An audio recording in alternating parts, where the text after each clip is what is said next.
ABP news पर final opinion poll के आंकड़ों को लेकर चर्चा कर रहे हैं। फिलहाल बात पश्चिम बंगाल पर कर रहे हैं हम, लेकिन उससे पहले इस वक्त एक बड़ी खबर आ रही है। 21 पूर्व जजेस ने सीजेआई को चिट्ठी लिखी है। चिट्ठी में सुप्रीम कोर्ट के 4 पूर्व जज, हाईकोर्ट के 17 पूर्व जज, बाकायदा इनके नाम और हस्ताक्षर हैं। 21 पूर्व जज हैं, जिसमें 4 सुप्रीम कोर्ट के, 17 हाईकोर्ट के। चिट्ठी में न्यायपालिका पर बढ़ते दबाव का जिक्र किया गया है। चिट्ठी में पूर्व जजेस ने कहा है, जनता के विश्वास को नष्ट किया जा रहा है। चिट्ठी में अनुचित दबाव का जिक्र किया गया है। सीधे आपको लेकर चलेंगे, हमारे साथ हमारे सहयोगी निपुण सहगल इस वक्त मौजूद हैं, लेकिन उससे पहले ये खबर आपको एक बार फिर से बता देते हैं। 21 पूर्व जजेस की तरफ से सीजेआई को चिट्ठी लिखी गई है। देखिए, देश में मौसम चुनावी है और ऐसे में इस चुनावी माहौल में ये 21 पूर्व जज जब सीजेआई को चिट्ठी लिखते हैं और सवाल कहीं ना कहीं जो न्याय व्यवस्था है उस पर अनुचित दबाव का उठाते हैं, तो इसके राजनीतिक मायने भी यकीनन तलाशे जाएंगे। फिलहाल किस तरीके के अनुचित दबाव का जिक्र किया गया है इस चिट्ठी में, जानने के लिए और गहराई से इस पूरी खबर को आपको सीधे लेकर चलेंगे निपुण सहगल के पास। निपुण, बताइए जरा क्या कुछ लिखा गया है इस चिट्ठी में। रोमाना, ये चिट्ठी कहती है कि निहित स्वार्थ जो राजनीतिक और व्यक्तिगत लाभ से जुड़ा हुआ है, उसके लिए न्यायपालिका पर तमाम तरह के आक्षेप लगाए जा रहे हैं और एक तरह से दबाव बनाने की कोशिश की जा रही है और एक सिस्टमेटिक कैंपेन चलाया जाता है जो पूरी तरह से कैलकुलेटेड है। यानी सोचा समझा एक अभियान चलाया जाता है। सोशल मीडिया से लेके हर माध्यम का इस्तेमाल किया जाता है, सेमिनार कराए जाते हैं जिससे न्यायपालिका की छवि को धक्का पहुंचे और इसके पीछे राजनीतिक स्वार्थ है और व्यक्तिगत लाभ की आकांक्षा है। और चीफ जस्टिस से यह अनुरोध किया गया है कि वो इसको देखें और इसके बारे में जरूरी कदम उठाएं ताकि न्यायपालिका की छवि और जजों की जो निष्पक्षता की जो एक छवि है उसको चोट ना पहुंचने पाए। और निश्चित रूप से इसके पीछे अगर आप कारण समझना चाहें तो तमाम पीछे ऐसे फैसले आए, जैसे इलेक्टोरल बॉन्ड का फैसला आया था, उसके बाद भी 600 वकीलों ने चिट्ठी लिखी थी और यही बातें कही थी और एक तरह से ये जताने की कोशिश की गई थी कि न्यायपालिका पर दबाव बनाया गया इस तरह का, जिससे ऐसा फैसला आया।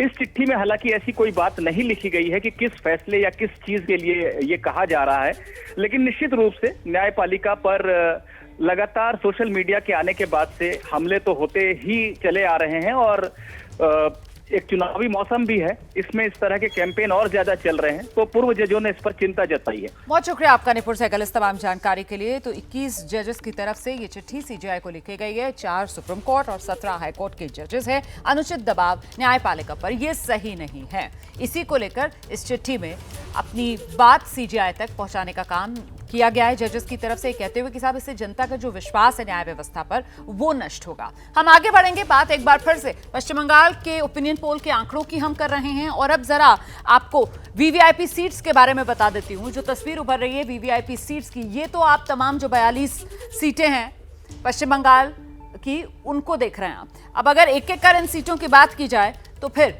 ये बिष्णुपुर की सीट है। फिलहाल इस सीट को लेकर जो तस्वीर उभर रही है वो आपको बता देते हैं। यहां पर जो सुजाता मंडल है टीएमसी की, और लड़ाई जो है वो सौमित्र खान के बीच में है और सौमित्र खान जो है वो सिटिंग एमपी हैं फिलहाल बीजेपी के। इस बार भी ये सीट सौमित्र खान के पक्ष में जाती हुई नजर आ रही है। तो एक एक सीट का हिसाब आपके सामने मैं रखूंगी। कूच बिहार की तस्वीर अब आपको दिखा देते हैं। कूच बिहार, जहां से निशित प्रामाणिक जो हैं केंद्रीय मंत्री, एक बार फिर से बीजेपी ने उन्हीं को चुनाव मैदान में उतारा है और वो अपनी सीट बचाने में कामयाब होते हुए नजर आ रहे हैं। आगे निशित प्रामाणिक कूच बिहार सीट से अगली सीट लेकर आइए जल्दी से। तस्वीर हम आपको दिखा रहे हैं कुछ वीवीआईपी सीट्स की, जहां पर टक्कर जो है वो सीधी आमने सामने की है। आसनसोल की सीट टीएमसी के शत्रुघ्न सिन्हा फिलहाल यहां से सांसद हैं। 2019 में यह सीट बीजेपी ने जीती थी, बाबुल सुप्रियो ने जीती थी, लेकिन बाद में बाबुल सुप्रियो जो है वो टीएमसी में शामिल हो गए, जिसके बाद उपचुनाव में यह सीट शत्रुघ्न सिन्हा ने जीती। और एक बार फिर 2024 में बीजेपी की तरफ से अगर एसएस अहलूवालिया को इस सीट से उम्मीदवार बनाया गया है तो भी यह सीट टीएमसी के खाते में ही जाती हुई नजर आ रही है। शत्रुघ्न सिन्हा अपनी सीट बचाने में कामयाब होते हुए नजर आ रहे हैं। अब जो सीट आपके सामने बहरामपुर की सीट है, ये कांग्रेस की सीट के तौर तौर पर पश्चिम बंगाल में अपनी पहचान बना चुकी है सीट। अधीर रंजन चौधरी लगातार यहां से सांसद रहे हैं और एक बार फिर अधीर रंजन चौधरी इस सीट पर पकड़ बनाए हुए हैं टीएमसी की तरफ से। हालांकि फंसाने की अधीर रंजन चौधरी को कोशिश इस रूप में की गई थी कि लोकप्रिय क्रिकेटर यूसुफ पठान को यहां पर अधीर रंजन चौधरी के सामने उतारा गया था, लेकिन अधीर रंजन चौधरी 2019 में भी बड़े मार्जिन से सीट जीती थी और एक बार फिर आसानी से सीट जीत रहे हैं। डायमंड हार्बर, ममता बनर्जी के भतीजे अभिषेक बनर्जी की सीट, और ऐसा दबदबा फिलहाल टीएमसी का इस डायमंड हार्बर वाली सीट पर कि टीएमसी की तरफ से कहा जा रहा है कि अभी तक विपक्षी हिम्मत नहीं कर पा रहे हैं, बीजेपी हिम्मत नहीं कर पा रही है अभिषेक बनर्जी के सामने किसी उम्मीदवार को उतारने की भी। अभी तक बीजेपी की तरफ से किसी उम्मीदवार का नाम इस डायमंड हार्बर सीट से सामने नहीं किया गया है। 2014, 2019 लगातार Abhishek Banerjee diamond harbour seat जीत रहे हैं और इस बार भी आसानी से जीत दर्ज करते हुए नजर आ रहे हैं। हुगली की सीट आप देख रहे हैं, बीजेपी की जो लॉकेट चटर्जी हैं वो यहां से सिटिंग एमपी हैं। एक बार फिर पार्टी ने उन्हीं को यहां से मौका दिया है और टीएमसी ने इस बार रचना बनर्जी को यहां से उतारा है। रचना बनर्जी के बारे में मैं आपको बता दूं, टीवी एक्ट्रेस हैं, बंगाल में बहुत लोकप्रिय हैं और टीवी की दीदी के तौर पर इनकी एक अपनी पहचान है, लेकिन लॉकेट चटर्जी आसानी से अपनी सीट बचाती हुई नजर आ रही हैं। अब बात जरा कृष्णानगर की कर लेते हैं। एक बार फिर महुआ मोइत्रा पर बीजेपी, माफ कीजिएगा, टीएमसी ने भरोसा जताया और महुआ मोइत्रा आसानी से अपनी कृष्णानगर सीट जो है वो बचाती हुई नजर आ रही है। यहां से जो राजमाता हैं अमृता रॉय, उनको बीजेपी की तरफ से उम्मीदवार बनाया गया है, लेकिन बीजेपी का ये दाव काम आता हुआ नजर नहीं आ रहा है। तो एक एक कर ये वीवीआईपी सीट्स जिनकी तस्वीर मैं आपको दिखा रही हूं। अब घाटल की बात कर लेते हैं। देखिए, घाटल के अंदर यहां पर दीपक अधिकारी, देव के नाम से मशहूर, और हिरणमय चट्टोपाध्याय, एक तरीके से आप कह सकते हैं ये दोनों अभिनेता और हीरोज की आपस में टक्कर है। लेकिन यहां पर टीएमसी वाले जो हीरो है ना, दीपक अधिकारी, वो बाजी मारते हुए नजर आ रहे हैं। घाटल की सीट टीएमसी के खाते में जाती हुई नजर आ रही है। अब जरा बर्धमान दुर्गापुर की बात कर लेते हैं। बर्धमान दुर्गापुर की ये सीट जहां से कीर्ति आजाद टीएमसी की तरफ से उतारे गए हैं, दिलीप घोष यहां पर बीजेपी ने उम्मीदवार अपना बदला है। पिछली बार इस सीट से एसएस आहलूवालिया जीते थे, जिन्हें इस बार बीजेपी ने भेज दिया है शत्रुघ्न सिन्हा के सामने आसनसोल से, और यहां से दिलीप घोष को उतारा गया है और बीजेपी अपनी ये सीट रिटेन करती हुई नजर आ रही है। बीरभूम की बात कर लेते हैं। बीरभूम में शताब्दी रॉय टीएमसी वही अपनी सीट बचाती हुई नजर आ रही है। देवाशीष धर जो हैं बीजेपी की तरफ से चुनाव मैदान में उतारा गया है, वो यहां कुछ कमाल शताब्दी रॉय के सामने करते हुए नजर नहीं आ रहे। तो कुल मिलाकर ये वो बड़ी तस्वीर जो उभर रही है सामने। हम सीधे जरा एक एक रिएक्शन लेते हैं। खास मेहमानों का पैनल लगातार हमारे साथ बना हुआ है। आशीष का रुख कर लेती हूँ और उनसे जानती हूँ आपका आकलन क्या कह रहा है, ये आंकड़े और ये तमाम जो जानकारियां सामने निकल कर आ रही हैं ओपिनियन पोल से जुड़ी हुई। आशीष, देखिए, तीन चीज़ें इस पे बात करना चाहिए हमें। जो सीटें भी दिखा रहे थे, तो मोटा मोटी बंगाल जो है बाइपोलर पॉलिटिक्स है और आज के दौर में टीएमसी और बीजेपी के बीच में कड़ी टक्कर है। जो स्पेस है वो 40% के आसपास वोट शेयर जो है दोनों पार्टी के पास है ही है। उसमें जो भी जिनके पास भी 2-3% का एज होगा वो ज़्यादा सीटें ले जाएंगे। दूसरी जो इसमें डिस्टिंक्शन है वो नॉर्थ बंगाल और साउथ बंगाल की बात है। आप जो ज़्यादातर सीटें जहाँ पे बीजेपी आगे दिखा रहे हैं उसमें से ज़्यादातर सीटें आपको नॉर्थ बंगाल की आएंगी और जो टीएमसी है वो साउथ बंगाल में आएंगी। ये एक जनरल पैटर्न है। तीसरी चीज़ें जो है, हम अक्सर है तुलना करते हैं कि पीछे का क्या हुआ, क्योंकि वही हमारे पास एक डेटा पॉइंट होता है इवैल्यूएशन करने की। 2019 में तकरीबन 10 ऐसी सीटें थी जहां मार्जिन जो थी वो 5% से कम की थी। उस 10 में से बीजेपी 6 जीती थी, टीएमसी 3 और एक कांग्रेस की सीट थी जो कि मालदा दक्षिण की थी।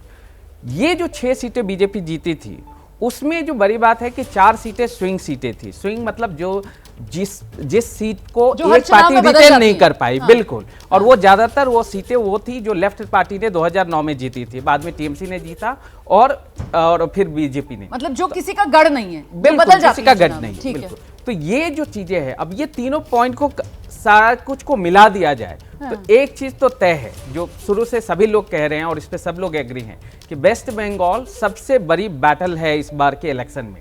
ये इसलिए भी महत्वपूर्ण है कि 2019 में जो बीजेपी 21 सीटों का इजाफा की थी अपने पुराने आंकड़ों में से, उसमें उस 21 के आंकड़ों में से 16 नई सीटें वेस्ट बंगाल में जीती थी। नहीं, 18 टोटल जीती थी, 2 पहले थे उनके पास, तो 16 नई सीटें जो 21 में से कह रहे हैं। तो वो जो 16 सीटें थी, तो बीजेपी चाहे जो भी वो बात कर रहे हैं 370 की या जितना भी ला रहे हैं, तो उनको ये जो सारी सीटें हैं उसको ना सिर्फ रिटेन करने की जरूरत है बल्कि उसमें और एक मैसिव गेन की जरूरत है। जो अभी कितना होगा वो देखना पड़ेगा। जल्दी से एक रिएक्शन लेते हैं बीजेपी की तरफ से। माधवी अग्रवाल अब हमारे साथ जुड़ गई है। माधवी, पश्चिम बंगाल बीजेपी के लिए डगर उतनी आसान नहीं? मुझे ऐसा लगता है कि जो आंकड़े आ रहे हैं उससे भी ज्यादा अच्छे आंकड़े आने वाले हैं। Okay. जितनी सीटें बता रहे हैं सर्वे में उससे भी कहीं ज्यादा, क्योंकि आज जो पश्चिम बंगाल की जनता है वो कहीं ना कहीं भारतीय जनता पार्टी के साथ में आंतरिक रूप से जुड़ चुकी है। जिस तरीके की स्थिति पश्चिम बंगाल में लगातार सालों से चल रही है, जिस तरीके से लोगों के लोकतांत्रिक जो उनके अधिकार है उनका हनन हो रहा है, खास करके अगर राजनीतिक स्तर पे देखा जाए तो राजनीतिक स्तर पे लोकतांत्रिक हनन बहुत सालों से हो रहा है यहाँ पर। तो आप देखिए जिस तरीके की टेंडेंसी से सीपीएम चुनाव लड़ती आई, आज टीएमसी की पार्टी जो है उससे भी ज्यादा खराब स्थिति में आज लोकतंत्र को लेकर आई है राजनीतिक स्तर पर। लोग अपना नामांकन नहीं भर सकते। पंचायत इलेक्शन में जिस तरीके का यहाँ पर युद्ध होता है, जिस तरीके से यहाँ पर हिंसा होती है, वो लोग देख रहे हैं। आम जनता त्रस्त है टीएमसी से, और टीएमसी की जो नीति है वो नीति आज लोग उससे उचट चुके हैं। खास करके आप देख लीजिए जिस तरीके से इलेक्शन के कैंपेन में इनके जो प्रत्याशी हैं, खास करके मैं सुजाता मंडल जी की बात करूंगी, उन्होंने सामने कैमरा के सामने कहा कि भाई मीडिया सामने खड़ी है, मुझे उससे कोई फर्क नहीं पड़ता, लेकिन मैं बता दे रही हूँ अगर बीजेपी को आप लोगों ने वोट दिया तो आप लोगों के साथ टीएमसी खड़ी नहीं होगी। तो कैमरा के सामने ऑन कैमरा आकर ये लोग इस तरीके से लोगों को धमका रहे हैं। और संदेश खाली का मामला बहुत नहीं, आप एक मिनट, संदेश खाली पर बाद में हम आगे आएंगे, विस्तार से उस पर बात करेंगे। लेकिन ये जो आपने बात कही है कि साहब डराना धमकाना टीएमसी की तरफ से, और ऐसे में मुझे याद आ रहा है विधानसभा चुनाव में जब प्रधानमंत्री नरेंद्र मोदी बंगाल में प्रचार के लिए जाया करते थे तो वो एक बात वहां के वोटर्स को कहा करते थे, चुप्पा चाप कमल छाप। तो कहीं ऐसा तो नहीं इस बार टीएमसी के साथ खेला हो जाएगा पश्चिम बंगाल में? बादल देवनाथ जी जवाब जरूर दीजिएगा। तो 19 अप्रैल पहले चरण के लिए वोटिंग डाली जाएगी। 2024 लोकसभा चुनाव में वोटिंग का सिलसिला शुरू होने वाला है और एबीपी न्यूज पर फाइनल ओपिनियन पोल के आंकड़े एक एक कर हम आपको दिखा रहे हैं। इस बीच सीधे आपको लेकर चलते हैं। राहुल गांधी केरला में अपने संसदीय क्षेत्र वायनाड में इस वक्त मौजूद हैं, रोड शो कर रहे हैं। तस्वीरें आपके सामने हैं। केरला में 26 अप्रैल को वोट डाले जाएंगे। दूसरे फेज में राहुल गांधी 2019 लोकसभा चुनाव पहली बार वायनाड से जीते और एक बार फिर 2024 में राहुल गांधी वायनाड से उम्मीदवार के तौर पर चुनाव मैदान में। फिलहाल रोड शो करते हुए राहुल गांधी को आप देख रहे हैं और कहीं ना कहीं इसे कांग्रेस के लिए इस रूप में वरदान माना जा रहा है कि राहुल गांधी की केरला से उम्मीदवारी, जिसका असर केरला की सभी 20 लोकसभा सीटों पर पड़ता हुआ नजर आ रहा है, जिसकी तस्दीक एबीपी न्यूज पर सी वोटर का यह सर्वे भी कर रहा है कि 20 की 20 लोकसभा सीटें केरला की वो कांग्रेस गठबंधन के खाते में जाती हुई नजर आ रही हैं। जल्दी से एक एक रिएक्शन लेते हैं। खास मेहमान हमारे साथ लगातार बने हुए हैं। शुक्ला जी, राहुल गांधी और वायनाड। देखिए, देश में केरल एकमात्र ऐसा राज्य है जिसने राहुल गांधी को नेता के रूप में स्वीकार किया। 2019 में जो कांग्रेस को वहाँ सबसे ज़्यादा सीटें मिली उसका बड़ा कारण एक था कि राहुल गांधी जैसा कांग्रेस का बड़ा लीडर वायनाड सीट से लड़ रहा था। दूसरा, सबरीमाला आंदोलन जो हुआ था, भारतीय जनता पार्टी और लेफ्ट आमने सामने थे, कांग्रेस वहाँ तटस्थ भूमिका में थी। हिंदू वोटर जो था वो जब देखा कि हमें यदि किसी को हराना है लेफ्ट को, और वो सिर्फ कांग्रेस हरा सकती है, और हिंदू वोट सीधे कांग्रेस के साथ शिफ्ट हुआ। और आप देखेंगे कि 19 में 19 सीट जीती थी कांग्रेस पार्टी, और वही स्थितियां कमोबेश इस बार भी दिखाई दे रही हैं, क्योंकि लेफ्ट वहां लगातार कमजोर हो रहा, और उसका बड़ा कारण राहुल गांधी ही है। बिल्कुल, इस बार तो क्लीन स्वीप वाली स्थिति सामने निकल कर आ रही है। पिछली बार 20 में से 19 और इस बार सी वोटर का सर्वे ये कह रहा है विनोद जी 20 में से 20। करीब करीब शुक्ला जी जो कहा, मैं भी इसी बात कहूँगा। जब भी बड़े नेता के लड़ने का फायदा तो मिलता है पार्टी को, जैसे 2014 में जब मोदी जी उत्तर प्रदेश से लड़े थे, तो 2009 में जो भारतीय जनता पार्टी 8 सीट जीती थी उत्तर प्रदेश में, वो 2014 में 73 सीट जीती अपने गठबंधन के साथ मिलकर के। तो नरेंद्र मोदी के लड़ने का पूरा फायदा मिला, और बिहार तक उसका मिला। उसी तरह राहुल गांधी वायनाड गए तो निश्चित रूप से राहुल गांधी कांग्रेस के बड़े नेता हैं, और वहाँ से उनका लड़ने का सीधा सीधा, और केरल एक छोटा राज्य है उत्तर प्रदेश की तुलना में, 20 सीटों वाला राज्य है, वहां उसका असर पड़ा और उसका फायदा मिला। और राहुल गांधी देखिए, लेकिन क्या ये असर केरल तक ही सीमित रहा? पूरे दक्षिण को साथ देने के लिए जो 2019 से कांग्रेस की तरफ से कहा जाता रहा कि साहब अगर दक्षिण भारत से राहुल की दावेदारी होगी तो दक्षिण में करीब वो जो 132 सीटों वाला आंकड़ा है वहां पर फायदा मिलेगा, वो उस रूप में नहीं हो पाया। नहीं, देखिए, पार्टी का संगठन भी जरूरी है। अब तमिलनाडु में जो कांग्रेस पार्टी पूरी तरह से आश्रित है, डीएमके पर, तो वहां उसको वही फायदा है कि भाई 9 में से 8 सीटें जीत जाए, 7 सीटें जीत जाए डीएमके के साथ मिलके। लेकिन कर्नाटक में फायदा मिल रहा है उसको, राज्य में सरकार बन गई उनकी। आंध्र में पार्टी का बिल्कुल शून्य हो चुका है संगठन। तेलंगाना में मिला फायदा क्योंकि रेवंत रेड्डी ने संगठन मजबूत किया। नहीं, आपने जो नाम लिया ना, देखिए मुझे लगता है इसी पर जरा सा विजय जी के पास हम लेकर चलते हैं कि अगर कर्नाटक में फायदा मिल रहा है कांग्रेस को, हालांकि जो सर्वे हमारा बता रहा है उसमें कर्नाटक की 28 लोकसभा सीटों में से कांग्रेस 5 सीटें ही जीत रही है। कांग्रेस को अगर कर्नाटक में फायदा मिल रहा है या तेलंगाना, आज तेलंगाना के आंकड़े भी हम आपको दिखा देंगे, वहां फायदा मिलता है, तो ये राहुल गांधी फैक्टर है या फिर कर्नाटक में भाई डीके शिव कुमार है वहां पर, इस दूसरी तरफ तेलंगाना की अगर बात की जाए तो रेवंत रेड्डी है वहां पर। विजय जी, दोनों फैक्टर्स हैं, लेकिन जो कर्नाटक और तेलंगाना का अगर जिक्र करें तो वहाँ दोनों जो लोकल लीडर हैं, डीके शिव कुमार है, सिद्धारमैया है कर्नाटका में, और यहाँ रेवंत रेड्डी, उन्होंने उसको एक जीत का एक बड़ा क्रेडिट जो है उन्हें देना चाहिए। लेकिन इसके साथ साथ दोनों राज्यों में एक संगठन को बड़े मजबूत तरीके से खड़ा किया गया है। कर्नाटक में भी खासतौर से जहाँ भारतीय जनता पार्टी ने अपनी जड़ें जमा ली थी और जेडीएस भी था, उसके बाद उसको रिवाइव किया कांग्रेस ने, सिद्धारमैया और डीके शिव कुमार ने। और तेलंगाना में भी उसी तरह से, आंध्र प्रदेश जैसी कमोबेश स्थिति थी, वहाँ रेवंत रेड्डी ने 2 साल पूरी एक लड़ाई लड़के उसको खड़ा किया है। तो तेलंगाना तो खास तौर से रेवंत रेड्डी को क्रेडिट दिया जाना चाहिए। राहुल गांधी का भी जाहिर है क्योंकि वो एक उनके बड़े लीडर हैं, उनका एक फायदा उसको हो रहा है और दोनों मिलकर एक बड़ा फायदा हो रहा है। लेकिन राहुल गांधी की तरफ से, कांग्रेस की तरफ से दक्षिण पर बहुत रखा गया कि जब वो भारत जोड़ो यात्रा शुरू हुई वो भी दक्षिण भारत से शुरू हुई और खासतौर से जो दक्षिण के राज्य हैं वहां पर काफी समय बिताया राहुल गांधी ने। विजय जी, नहीं, लेकिन बात यह है ना कि दक्षिण भारत में उनको लगा कि ये जगह ऐसी है क्योंकि उत्तर भारत में बीजेपी ने उनको पूरी तरह से साफ कर दिया। जो राकेश जी बात कर रहे हैं ना कि केरल अकेला राज्य जहां राहुल गांधी को लीडर के तौर पर एक्सेप्ट किया गया। अगर लीडरशिप से केवल काम चलता तो फिर तो उत्तर प्रदेश में घूमते ना राहुल गांधी। संगठन जरूरी है, तो संगठन भी उसके लिए बहुत जरूरी है और वहां पर कैसे आप स्ट्रगल कर रहे हैं, कैसे मजबूत लड़ाई लड़ रहे हैं, वो भी बहुत जरूरी होता है। किस तरह से आप उसको आगे बढ़ा रहे हैं। नहीं तो राहुल गांधी के एक तो देखिए विजय जी, समीकरण भी होता है। केरल का समीकरण ऐसा बना जिसके चलते कांग्रेस को फायदा हुआ। समीकरण था सबरीमाला आंदोलन। सबरीमाला आंदोलन के चलते लेफ्ट पार्टी की जो भूमिका थी उससे हिंदू वोटर बहुत नाराज था। उसको विकल्प चाहिए लेफ्ट को हराने के लिए। भारतीय जनता पार्टी वहां मजबूत स्थिति में नहीं थी, उसे कांग्रेस विकल्प दिखा क्योंकि कांग्रेस इस पूरे आंदोलन में तटस्थ थी और जिसके चलते हिंदू वोट सीधे कांग्रेस के साथ गया। तो मतलब वो मौका था वहां पर, मौका था वहां पे, इसलिए दूसरा वहां पे राहुल गांधी के रूप में एक बड़ा चेहरा भी तक। लेकिन संगठन भी महत्वपूर्ण है ना, संगठन राहुल गांधी एक बार फिर दक्षिण वायनाड से बतौर उम्मीदवार 24 चुनाव में अपनी किस्मत आजमाते हुए और वायनाड में इस वक्त रोड शो करते हुए नजर आ रहे हैं। Final opinion poll, ABP news ने 24 लोकसभा चुनाव के सबसे सटीक अनुमानों का अंदाज आप तक पहुंचाने के लिए ओपिनियन पोल का सिलसिला शुरू कर दिया है। इसी कड़ी में कल हमने आपको ओपिनियन पोल पार्ट 1 दिखाया। आज शाम 5 बजे से ओपिनियन पोल पार्ट 2 जरूर देखिएगा एबीपी न्यूज पर हमारे साथ। फिलहाल इस वक्त पश्चिम बंगाल को लेकर हम चर्चा कर रहे हैं, जहां ओपिनियन पोल का आंकड़ा यह कह रहा है कि लड़ाई जो है वो आमने सामने की, बराबरी की टक्कर टीएमसी और बीजेपी की पश्चिम बंगाल में देखने के लिए मिलेगी। इसी को लेकर हम चर्चा कर रहे हैं। सभी खास मेहमान हमारे साथ बने हुए हैं और जहां पर हमने इस चर्चा को छोड़ा था, बादल देवनाथ जी आप ही का रुख करूंगी। जो बात यहां माधवी की तरफ से कही गई थी कि साहब गुंडई टीएमसी वाले ऐसा करते हैं कि इनके सामने कोई खुलकर कुछ बोलना नहीं चाहता है, तो कहीं खेला टीएमसी के साथ तो नहीं होने जा रहा? जो पीएम ने पहले कहा था चुप्पे चाप कमल छाप, वही तो नहीं होने जा रहा है बंगाल में? नहीं, ऐसा कुछ नहीं है मैडम। मैं आपने जो 10 सीटों का नाम लिया, 10 सीटों के अंदर मैंने आपको नंबर 1 में बिष्णुपुर था। बिष्णुपुर में जो सौमित्र खा है उसका जो बीवी है सुजाता मंडल खा, मैं दावे के साथ कह रहा हूँ सुजाता मंडल खा वहाँ पर बिष्णुपुर में जीतेगी।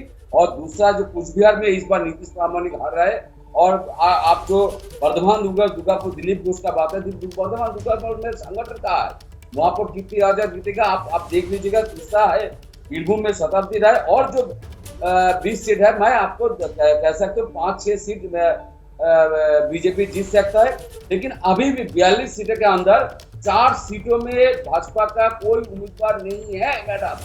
तो आपका जो आंकड़ा है, आपने जो सी वोटर का जो एनालिसिस किया, उसमें आपको 20 सीट कहां से मिल रहा है? अभिषेक बनर्जी के खिलाफ अभी भी कोई उम्मीदवार नहीं है, तो कैसे आपको? तो वो तो पक्की सीट आपकी जा रही है ना भाई, डायमंड हार्बर वाली सीट पक्की सीट टीएमसी की जा रही है। दूसरा बात है मैडम, ऐसे मिला पूरा आंकड़ा, ऐसे ही मिला पूरा आंकड़ा जी। मैं आपको फिर कह रहा हूँ, हाँ। वो जो 1%, 3%, 2% या स्विंग वोटर के बात आप कर रहे हैं ना, ये स्विंग कैसे होता है? जैसे मान लीजिए दिल्ली में अरविंद केजरीवाल को गिरफ्तार करने के बाद और 4 राज्यों में कृषक आंदोलन जो हुआ था, किसान आंदोलन, उसमें उत्तर प्रदेश, पश्चिम हरियाणा, दिल्ली, पंजाब में यहाँ पर किसान लोग भाजपा लोगों को घुस नहीं दे रहा है। मैं आपको कह रहा हूँ, जो मोदी जी जो गारंटी दिया 400 पार, मैं आपको कह रहा हूँ आज एबीपी न्यूज में आप देख लीजिएगा 250 से ज्यादा सीट सर किसान आंदोलन क्योंकि एंटी बीजेपी और क्योंकि वो आपकी राजनीति को सूट करता है, तो आप स्विंग के लिए किसान आंदोलन का नाम तो ले रहे हैं, लेकिन अगर दूसरी तरफ से स्विंग के लिए जिस बात का जिक्र पहले माधवी कर रही थी, संदेश खाली, उसको भूल गए आप? संदेश खाली, संदेश खाली। मेरा और अगला खतरे, जैसे बंगाल में सीबीआई, ईडी को, इनकम टैक्स को लेके जो हर दिन जो टर्चर चल रहा है, यहाँ पर बंगाल में टर्चर चल रहा है, लोगों को मालूम हो गया दीदी काम कर रही है और भाजपा यहाँ पर वोट लूटने का काम कर रहा है। जैसे मोदी जी आके बोल दिया 42 से 42, अमित शाह यहाँ पर आके बोला 35 से 35, इस पर बोला 30, और आप यहाँ पर बंगाल में जो भाजपा का जो लीडर है, अब मान लीजिए ना भाजपा में जो भी लीडर है वो टीएमसी से जाके भाजपा का लीडर बना। भाजपा का खुद अभी भी भाजपा का कोई ऐसा लीडर का नाम बता दीजिए बंगाल में, ममता बनर्जी जैसा कोई समतुल्य कोई लीडर है, एक भी नाम बता दीजिए। और दिलीप को हर दिन जो बयान देते हैं, ये शुभेंदु अधिकारी जो बंगाल के विरोधी लीडर है, टीएमसी जाकर वहां पर भाजपा के विरोधी लीडर हुआ, तो ये इन लोगों का जो बयान है बंगाल के लोग सोच लिया। और लास्ट में मैं कहूंगा संदेश खाली जो इशू था, इस इशू को लेके भाजपा ने जो महिला को, बंगाल के महिला को जो बदनाम किया, संदेश खाली के मैडम, मैं दावे के साथ कर रहा हूँ, एबीपी न्यूज एक नेशनल चैनल, बहुत बड़ा चैनल है, पूरा इंडिया देख रहा है, संदेश खाली में एक भी महिला को कोई रेप नहीं हुआ, लेकिन जमीन का कुछ समस्या था, ममता दीदी ने तुरंत उसको टेकअप किया और उन लोगों को जमीन खरीदा। और नहीं सर ये मामला तो अब कोर्ट की निगरानी में यहाँ पर तो जांच आगे चल रही है ना। ये जो आप दावा यहाँ पर कर रहे हैं, माधवी हमारे साथ मौजूद हैं, उन्हीं के पास मैं लेकर चलती हूँ, वो इस पर जवाब देंगी। लेकिन हाँ, ये जिस तरीके से आपने अभी बीजेपी को कटघरे में खड़ा कर दिया कि साहब इनके अपने ओरिजिनल नेता कहाँ हैं, तो सर फिर तो सवाल सीधे टीएमसी पर भी उठ जाएगा। सर टीएमसी कहाँ से आई है, ममता बनर्जी कहाँ से आई है? यूथ कांग्रेस का झंडा उठा उठाकर सड़क पर संघर्ष करते करते कांग्रेस से रास्ते से निकलकर ही तो टीएमसी भी बनी ना सर। तो ये दलीलें तो रहने दीजिए सर, फिलहाल जल्दी से माधवी का रुख करते हैं और उनसे जानते हैं। माधवी बताइए जरा, संदेश खाली का मुद्दा सिर्फ चुनावी मुद्दा है, बीजेपी नहीं भुना पाएगी क्या? बहुत शर्म की बात है कि एक टीएमसी के प्रवक्ता बैठकर इस तरीके से संदेश खाली को इतनी सिंपल तरीके से डिफाइन कर और उससे भागने की कोशिश कर रहे हैं। कितनी शर्म की बात है कि जहां एक मुख्यमंत्री महिला है, वहां पर सालों तक उन्हीं के मतलब पार्टी के लोग महिलाओं का शोषण करते रहे, 500 रुपए में बुलाकर सारा दिन उनको रोकते थे और महिलाओं ने आकर मुंह छुपा छुपा कर बोलना शुरू किया। उसके बाद जब बता रही थी कि भाई कहाँ पर है जो शाहजहां है ऐसे, लेकिन उसके बाद भी पुलिस पकड़ने को तैयार नहीं हो रही थी। और यहाँ पर आके कितनी आसानी से संदेश खाली में कुछ हुआ ही नहीं है, संदेश खाली तो कुछ हुआ ही नहीं। मैंने ये क्या बात हुई? ममता बनर्जी भी बोल रही है, इनके लोग भी बोल रहे हैं, महिलाएं क्या जो रो रही थी, जो प्रताड़ित हो रही थी, क्या वो तमाशा कर रही थी? आप लोगों ने पूरे मतलब महिला मुख्यमंत्री होने के बाद भी आप लोग इस तरीके से महिलाओं के साथ में शोषण करवा रहे हैं और उसके बाद में उसकी खाना पूर्ति कर रहे हैं। इससे ज्यादा शर्म की बात और कुछ नहीं हो सकती। एक तरफ आप लोग सीना ठोककर बोलते हैं पूरे देश में कि पूरे देश भर में एकमात्र जो मुख्यमंत्री है वो महिला मुख्यमंत्री ममता बनर्जी है और उन्हीं के राज्य में सैकड़ों महिलाओं का शोषण हो जाता है नाक के नीचे और आप लोग उसके लिए भाग रहे हैं। शर्म आनी चाहिए भाई। मुझे तो इतना ही कहना है कि एक महिला होने के नाते और एक महिला मुख्यमंत्री होने के नाते मैं कभी ये उम्मीद नहीं करती कि पश्चिम बंगाल में रहते हुए इस तरीके से महिलाओं के शोषण के बारे में सुने और उसके बाद आप लोग सीना ठोककर बोले कि आप लोग जीतने वाले। ठीक है बादल जी 10 सेकंड में जवाब दे दीजिए, उसके बाद मुझे बाकी मेहमानों का भी रुख करना है। 10 सेकंड। मैडम मैं माधवी को कहना चाहता हूँ, माधवी तुम एक बार बोल दो, मेक इन इंडिया हुआ, डिजिटल इंडिया हुआ, हाई स्पीड पे सेमी हाई स्पीड चल रहा है, किसान आंदोलन में 700 के लोग 2014 से 2024 से पूरे देश में 5 लाख करोड़ किसान आत्महत्या किया। देश के लोगों के लिए संस्कार हुआ 100 स्मार्ट सिटी बनाने का जो वादा किया था मोदी की, सर बात यहाँ पर देखिए संदेश खाली को लेकर हो रही है, संदेश खाली पर बात हो रही है सर। और मत भूलिए आप, मुझे लगता है जरा आशीष को आना चाहिए अब इस चर्चा में कि संदेश खाली और चुनावी तौर पर इस पूरे मामले को गर्म रखने के लिए जिस तरीके से संदेश खाली की ही एक महिला रेखा पात्रा को बीजेपी बंगाल में लोकसभा चुनाव में उम्मीदवार बनाती है, प्रधानमंत्री नरेंद्र मोदी बाकायदा खुद उनको फोन करते हैं, शक्ति स्वरूपा कहते हैं। कहीं ना कहीं बंगाल की चुनावी राजनीति पर आशीष असर पड़ेगा? देखिए, असर तो पड़ेगी, कितना पड़ेगी ये देखना पड़ेगा, लेकिन थोड़ा आंकड़ों से इतर जाइए बंगाल की पॉलिटिक्स में। बंगाल का चुनाव इसलिए रोचक है 3 मुद्दे पे। पहली बात ये कि वहाँ डायरेक्ट 2 बड़े लीडर का, ममता बनर्जी वर्सेस मोदी की लड़ाई है। वो जो लीडरशिप की लड़ाई है, जो दोनों पॉपुलर हैं, उसमें पीछे एक जो बड़ा रीजन है वो है ट्रांजैक्शनल बेनिफिट्स का। सो वेलफेयर स्कीम का दावा मोदी जी भी करते हैं और वेलफेयर स्कीम का दावा ममता बनर्जी भी करती है। तीसरी जो इसमें बात है वो ये कि बंगाल के जो मतदाता है, चाहे वोट किधर भी हो, बहुत ही पॉलिटिकली वेल अवेयर हैं, तो उनका कैडर बेस्ड पॉलिटिक्स है।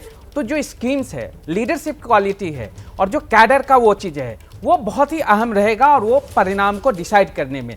ये जो संदेश खाली या दूसरे चीज़ें कह रहे हैं, ये टेम्पररी एक इशू है, लेकिन कंटेस्ट इसीलिए जो हमें जो क्लोज दिख रहा है, जो आपके भी आंकड़े में 20-22 ऐसे दिखा रहे हैं, वो है। लेकिन एक चीज़ मैं इसमें जोड़ना चाहूँगा, जो पुरानी बात हो रही थी दक्षिण की राजनीति पे, दक्षिण वर्सेस उत्तर, कांग्रेस वर्सेस बीजेपी, इस दोनों के बीच की जो लड़ाई है उसको 3 चीज़ों में देखिए। पहली बात, कैडर पॉलिटिक्स, जो बीजेपी मजबूत है आज के डेट में, जो डोमिनेंस है, उसमें एक बड़ा हाथ है उनके कैडर संगठन का।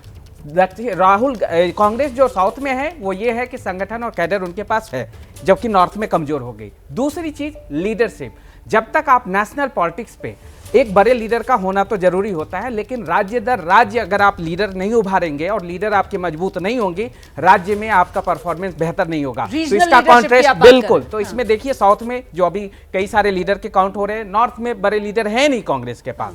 तीसरी जो चीज लेकिन है, ये नॉर्थ में बीजेपी पर तो अप्लाई नहीं हो रहा है, कैडर तो दोनों पर अप्लाई हो रहा है। लेकिन वो देर सवेर उनको खतरा होगी, ये आप नोट कर लीजिए। तीसरा पॉइंट, तीसरी पॉइंट जो है, जो काफी अहम है, वो ये है ओबीसी पॉलिटिक्स का। कांग्रेस ने नॉर्थ में जो पॉलिटिक्स किया, upper caste, extreme left, upper caste, मुस्लिम और दलित और उसकी बात की, ओबीसी की पॉलिटिक्स को उन्होंने बहुत लंबे समय तक नजरअंदाज किया।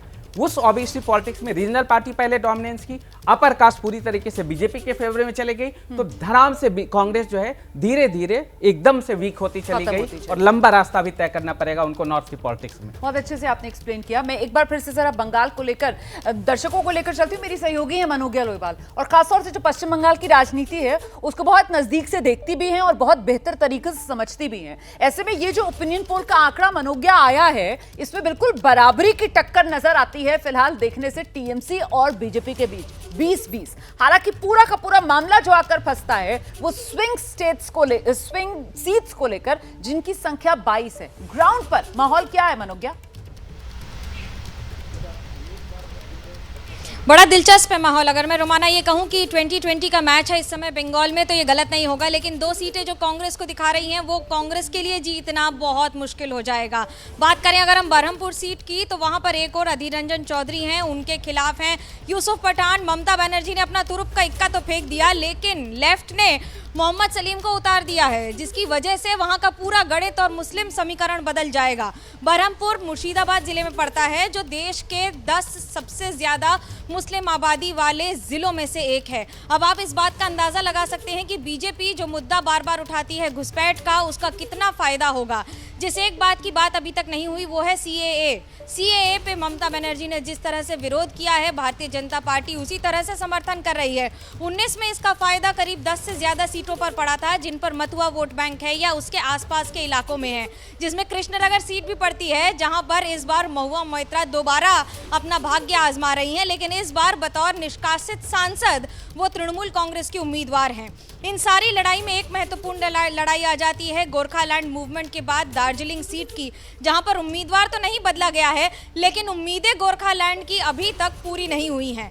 कूच बिहार की अगर आप बात करें तो निशित प्रामाणिक, जो कि एक और ऐसे इलाके से आते हैं जहां पर हिंसा कभी खत्म नहीं होती है, वो पंचायत का चुनाव हो या लोकसभा का चुनाव हो, और घुसपैठ उतना ही बड़ा मुद्दा है केंद्रीय राज्य मंत्री के खुद के इलाके में। लेकिन मुझे लगता है कूच बिहार नजदीक अलीपुरद्वार भी, और वहां पर जिस तरीके से बीजेपी की तरफ से जॉन बारला का टिकट काटकर नए चेहरे को मौका दिया गया है, उससे कहीं जो भीतर घात है उसका खमियाजा तो बीजेपी को नहीं उठाना पड़ेगा। ये भी अपने आप में एक सवाल दिलचस्प हो जाता है। इस वक्त की बड़ी खबर आपको बता देते हैं। पंजाब के मुख्यमंत्री भगवंत मान दिल्ली के तिहाड़ जेल पहुंचे हैं। दिल्ली के तिहाड़ जेल में ही न्यायिक हिरासत में हैं दिल्ली के मुख्यमंत्री अरविंद केजरीवाल, और अरविंद केजरीवाल से मुलाकात करने के लिए तिहाड़ जेल में भगवंत मान इस समय पहुंचे हैं। सीधे आपको लेकर चलेंगे, हमारे साथ हमारी सहयोगी रिया इस वक्त मौजूद है। रिया और डिटेल्स हमारे साथ शेयर करेंगी। रिया बताइए, यहाँ पर सिक्योरिटी के किस तरीके के इंतजाम किए गए हैं? भगवंत मान तिहाड़ जेल के भीतर पहुंचे हैं अरविंद केजरीवाल से मुलाकात करने के लिए। कहां होगी ये मुलाकात तिहाड़ जेल में?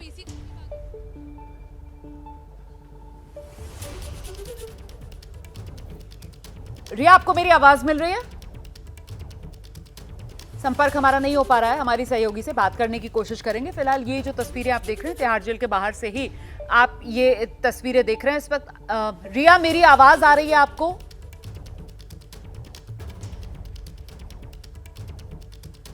नहीं, संपर्क नहीं हो पा रहा है। ये तिहाड़ जेल के बाहर की तस्वीरें आपके सामने हैं। पंजाब के मुख्यमंत्री भगवंत मान दिल्ली के मुख्यमंत्री अरविंद केजरीवाल से मुलाकात करने के लिए पहुंचे हैं। अरविंद केजरीवाल आप जानते हैं न्यायिक हिरासत में हैं, तिहाड़ जेल में हैं और वहीं पर तिहाड़ जेल के भीतर भगवंत मान की अरविंद केजरीवाल से मुलाकात होनी है।